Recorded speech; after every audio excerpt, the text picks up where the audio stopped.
meetings? Why are players threatening to boycott future events? And how did one tournament turn into a full-blown crisis that could permanently change professional golf forever? Let's be brutally honest about something first. The Waste Management Open has always been golf's wildest party. The 16th hole stadium holds over 20,000 screaming fans who treat the tournament like a Super Bowl tailgate mixed with a college football rivalry. But 2026 wasn't just loud or rowdy.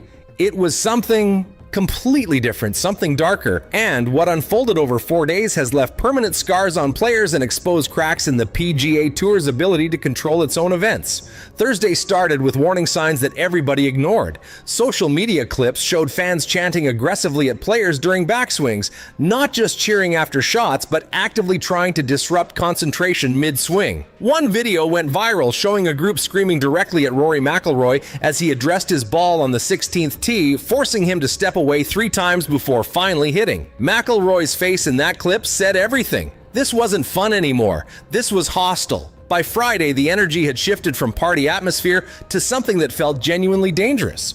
Reports surfaced of fans throwing objects onto the fairway, not just accidentally, but deliberately trying to hit players or caddies. One caddy posted on social media about having a full beer can land near his feet on the 17th. Hole close enough that if it had hit him directly, it could have caused serious injury.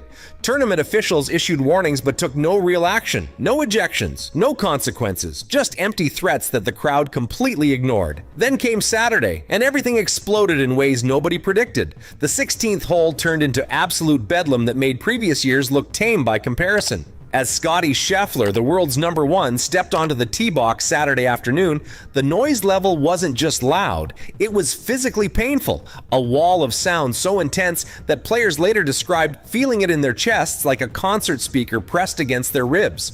Scheffler tried to address his ball and couldn't.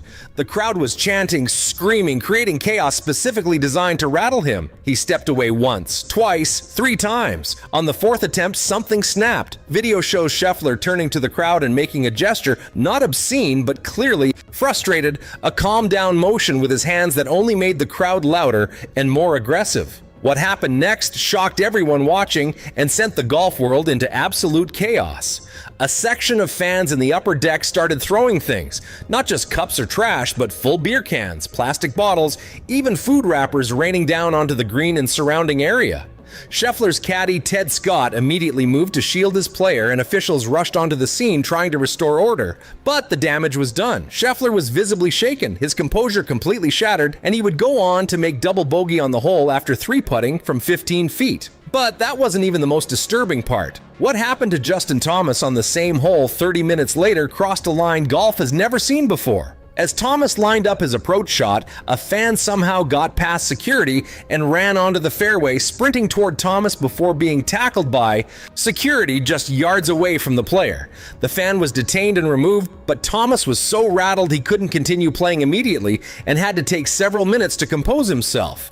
The PGA Tour released a statement calling the incident unacceptable and promising increased security, but players weren't having it. Behind the scenes, reports started leaking that multiple high-profile players were discussing withdrawing from the tournament entirely, citing safety concerns and complete breakdown of crowd control. One veteran player, speaking anonymously, said, "This isn't golf anymore. This is a circus putting players in actual danger, and if the tour doesn't fix it immediately, people are going to start refusing to play here." Saturday night turned into emergency mode for tournament officials and PGA Tour brass. Conference calls were held, security protocols were reviewed, and a decision was made that nobody saw coming. Sunday's final round would feature dramatically reduced crowd capacity, with the 16th hole stadium limited to just 10,000 fans instead of the usual 20,000 plus. Additionally, alcohol sales would be cut off after 2 p.m., and any fan caught throwing objects would face immediate ejection and a lifetime ban from all PGA Tour events. The announcement sent shockwaves through the golf world and ignited a firestorm of debate. Traditionalists praised the decision, saying it was long overdue and that golf needed to protect its players. But another faction absolutely lost their minds, calling it an overreaction that would kill the fun and unique atmosphere that makes the Waste Management Open special. The divide was instant, brutal, and showed just how split the golf community had become. Sunday morning brought a completely different atmosphere to TPC Scottsdale. The reduced crowd capacity made the 16th hole feel almost subdued, and players immediately noticed the difference. Several commented that they could actually think during their shots that it felt like golf again instead of a stadium concert. But the damage to the tournament's reputation was already done and spreading like wildfire. Sponsors started asking uncomfortable questions behind closed doors. Multiple companies that had poured millions into the event were reportedly concerned about their brands being associated with the chaos and lack of control. One major sponsor was said to be reviewing their contract and considering whether to pull funding if significant changes weren't implemented for 2027. Players, meanwhile, were speaking out publicly in ways they usually avoid.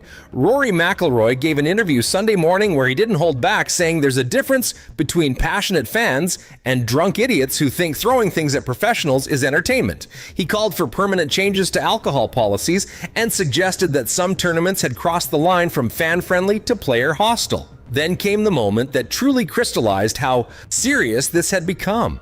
Max Homa, one of the tour's most popular players, posted a long statement on social media Sunday night after the tournament ended.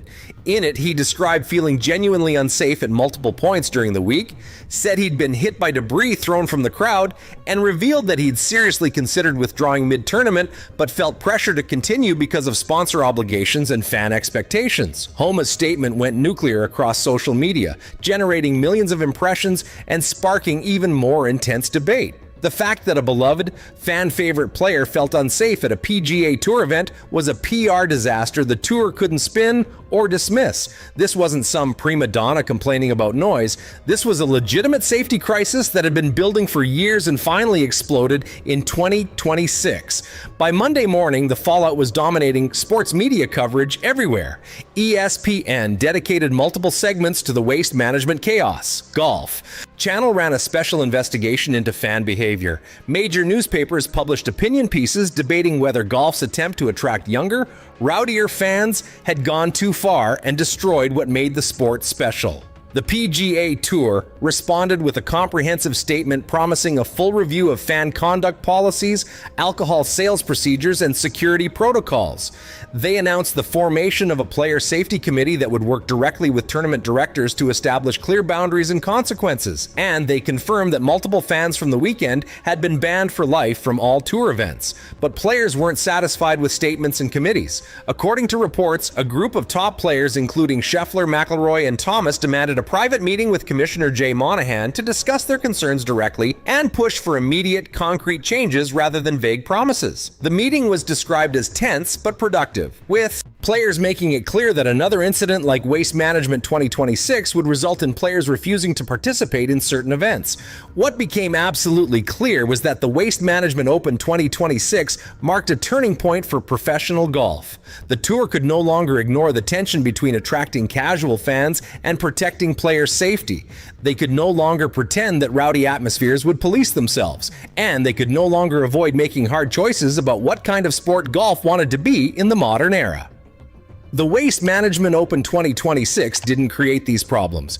It just exposed them in ways so dramatic and undeniable that golf could no longer look away. There are those who contend that he'll have a long, successful PGA Tour career and even potentially win major championships like his old man.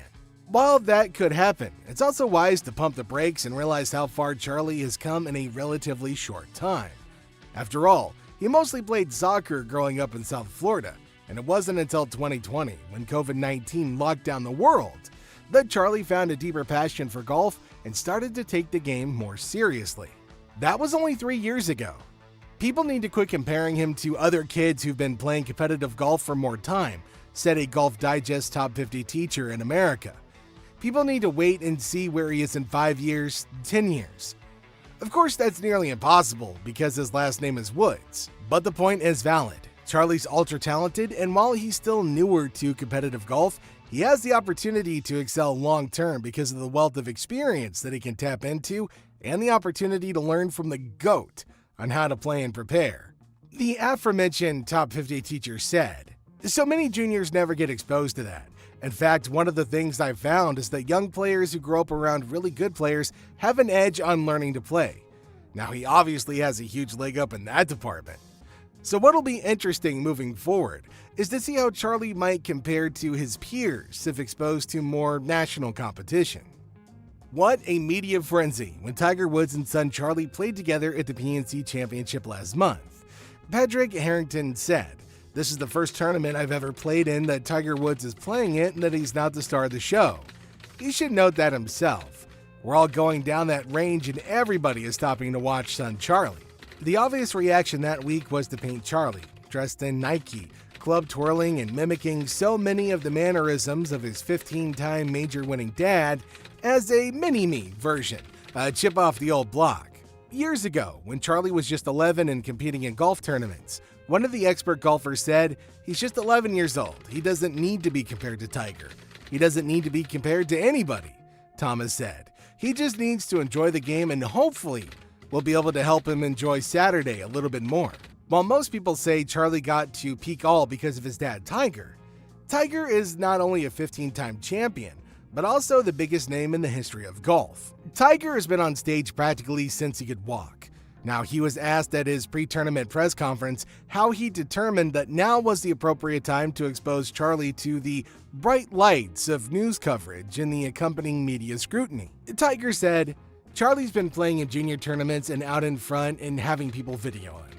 This is a different world that we live in now, and everyone has a phone, and everyone has an opportunity for video," Woods said. The most encouraging words for Charlie's future in the game may be that it was Charlie who pleaded with his dad that he wanted to play in this competition. When PGA Tour Commissioner Jay Monahan asked Charlie what other sports he played, Charlie told him he was focused on golf. Leading Monahan to wonder if he hit balls every day, Charlie smiled and said that he did. "It's deepening our bond," Tiger said of teaming up with his son this week. "It's not about anybody else, it's about us, as it should be." Woods shot a